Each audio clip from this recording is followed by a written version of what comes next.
Baik anak-anak, sebelum kita masuk ke dalam materi, lebih baiknya kita bersihkan sekeliling kita masing-masing. Nampak? Ya Pak. Ya Pak. Ya. Supaya kelas kita bersih dan dalam pembelajaran juga nyaman. Baik, sebelum masuk pembelajaran, kita baca doa dulu yang akan dipimpin oleh Yusuf. Ya baik teman-teman semua, sebelum kita mulai pelajaran hari ini, mari kita baca Al-Fatihah sama-sama. Al-Fatihah.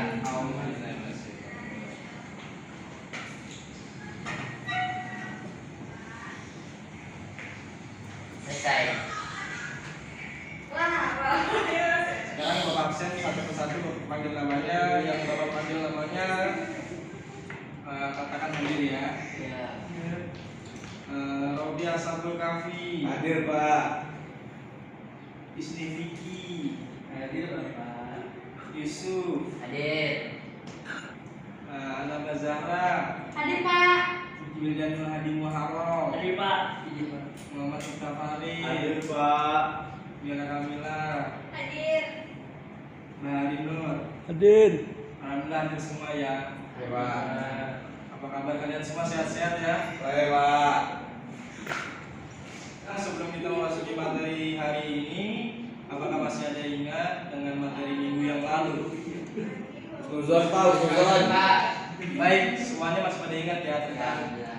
materi kemarin itu tentang husnuzon atau berprasangka baik terhadap orang tua, terhadap guru dan terhadap manusia dan terhadap Allah. Sekarang kita memasuki materi syirik. Baik, syirik secara bahasa dalam bahasa Arab yaitu asyirku. Asyirku yang artinya kemusyrikan, dan al-musarriku yaitu sekutu atau peserta. Dalam secara istilah, syirik adalah perbuatan anggapan atau itikat menyekutukan Allah SWT dengan yang lain. Jadi umum bahasanya itu Allah diduakan. Gitu ya.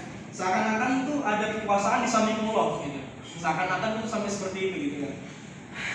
Baik, ayat-ayat dalam Al-Quran juga ada dalil yang menerangkan tentang syirik.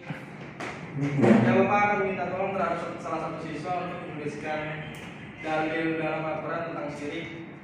Bapak akan menunjuk Yusuf. Ya, Yusuf silakan maju untuk menuliskan dalil tentang syirik. Yang ini ya.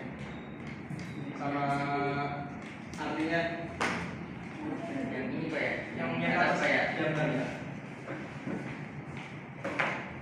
Terima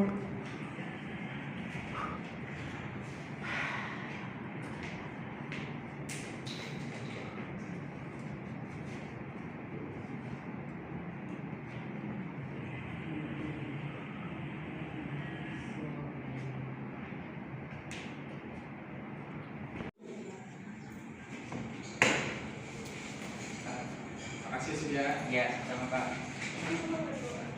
Absen pun saya. Baik. Doa dulu. Ya, ini dalil atau ayat Al-Quran tentang syirik ya. Innallaha la yaghfiru an yushraka bihi wa yaghfiru ma duna dzalika liman yasha wa man yusyriku billahi faqad iftara itsman adzima. Sesungguhnya Allah tidak mengampuni dosa syirik, dan Dia mengampuni segala dosa yang selain dari syirik. Jadi Allah Maha Pengampun, tapi masalah dosa syirik ini tidak Allah ampuni bagi siapa yang dikehendakinya. Tapi kembali lagi, Allah berhak mengampuni atau tidak. Barang siapa yang mempersekutukan Allah, maka sungguh ia telah berbuat dosa yang sangat besar. Quran surat An-Nisa ayat 48. Lalu ada macam-macam syirik. Di sini ada macam-macam syirik, yaitu terbagi menjadi dua, yaitu syirik sugro dan syirik kubro.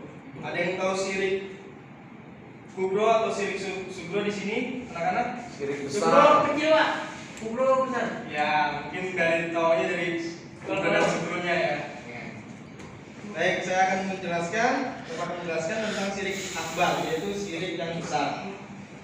Yang pertama adalah melakukan perbuatan yang jelas-jelas menganggap ada Tuhan selain Allah. Ini sudah parah ya, ini sudah fatal. Yaitu berbuat yang jelas-jelas menganggap tiada Tuhan, menganggap ada Tuhan selain Allah. Dukun Pak. Dan Tuhan-Tuhan itu dijadikan sebagai tandingan di samping Allah SWT. Contohnya kayak berhala-berhala ya kan, seperti matahari yang disembah-sembah. Dukun. Muslim ya. Lalu ada yang menganggap ada sembahan selain Allah SWT dan menganggap Tuhan mempunyai anak atau segala perbuatan yang mengingkari kekuasaan Allah SWT. Jadi maksudnya itu menganggap Tuhan itu mempunyai anak itu sudah menyekutukan pada Allah, sudah syirik pada Allah, dan melihat ciptaan Allah ini dia tidak meyakini bahwa semua itu ciptaan Allah, itu sudah syirik juga. Lalu ada syirik asgar, yaitu syirik kecil atau syirik shogir, yang mana syirik ini adalah perbuatan yang secara tersirat mengandung pengakuan ada yang kuasai di samping Allah SWT. Misalnya pernyataan seseorang, jika seandainya saya tidak ditolong oleh dokter, saya pasti akan mati. Itu contohnya. Itu syirik yang shogir, syirik kecil. Maksudnya yaitu berkeyakinan kepada Dokter. bukan ke Allah SWT. Nah, itu nggak boleh berkeyakinan kepada Allah ya. Karena segala sesuatu itu atas kehendak Allah. Kita sembuh dari penyakit, Allah yang menyembuhkan. Dokter hanya perantara dari asbab penyembuhan itu. Lalu contoh perilaku orang yang berbuat syirik tadi sudah. Contoh shogirnya, contoh besarnya yaitu tadi yang disebutkan ya.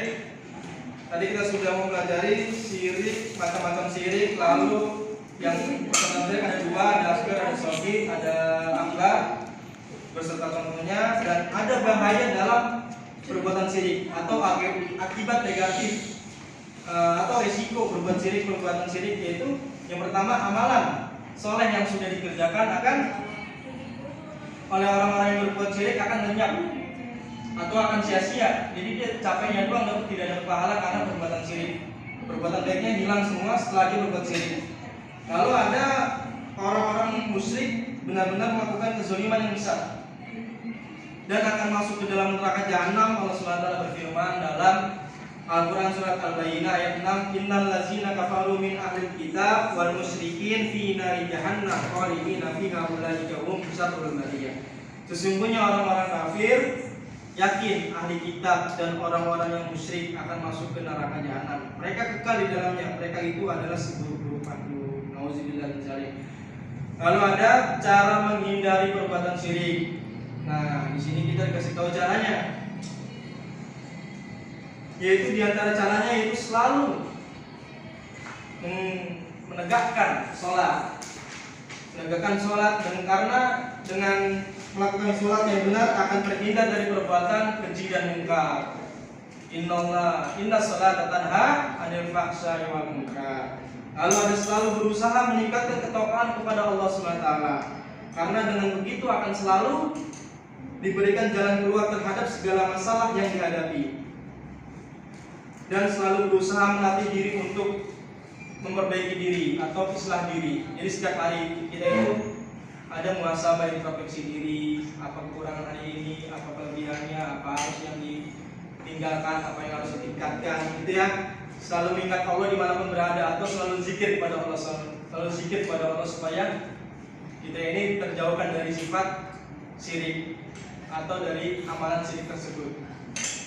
Baik, apakah ada yang ingin dipertanyakan dalam materi hari ini? Anak-anak yang belum paham bisa dipertanyakan anak-anak. Baik, kalau begitu anak-anak apakah sudah paham dengan materi hari ini? Sudah, Pak. Baik, Bapak akan minta kepada salah satu siswa untuk memberi kesimpulan pada materi hari ini yang akan Bapak berikan kepada CVI. Untuk kesimpulan. Kesimpulannya syirik adalah perbuatan adalah menyekutukan Allah, lalu syirik itu terbagi menjadi tiga, syirik akbar, syirik besar dan syirik kecil. Pelaku syirik contohnya syirik besar itu menyembah berhala, menduakan Allah, mendustakan Allah. Lalu contoh dari syirik kecil itu percaya kepada makhluk jin, tidak percaya kepada Allah.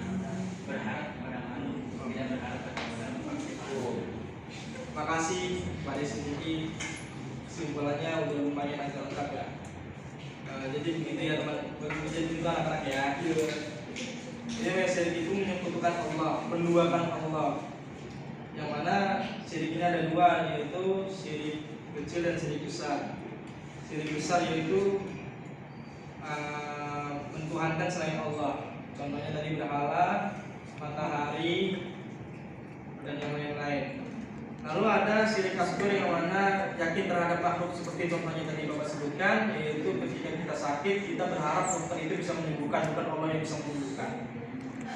Baik, Bapak akan memberikan tugas kepada anak-anak semuanya untuk mencari dalil tentang materi hari ini, yaitu minimalnya 3 sampai 5 dalil yang di dalam Al-Quran atau hadis. Baik anak-anak, untuk materi minggu depan yaitu tentang roja, atau mengharap ya. Untuk mempelajarinya di rumah, mempelajari untuk minggu depan ya.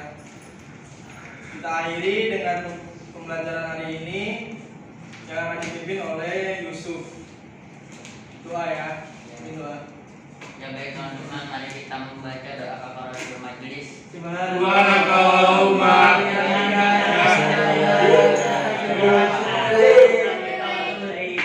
Wassalamu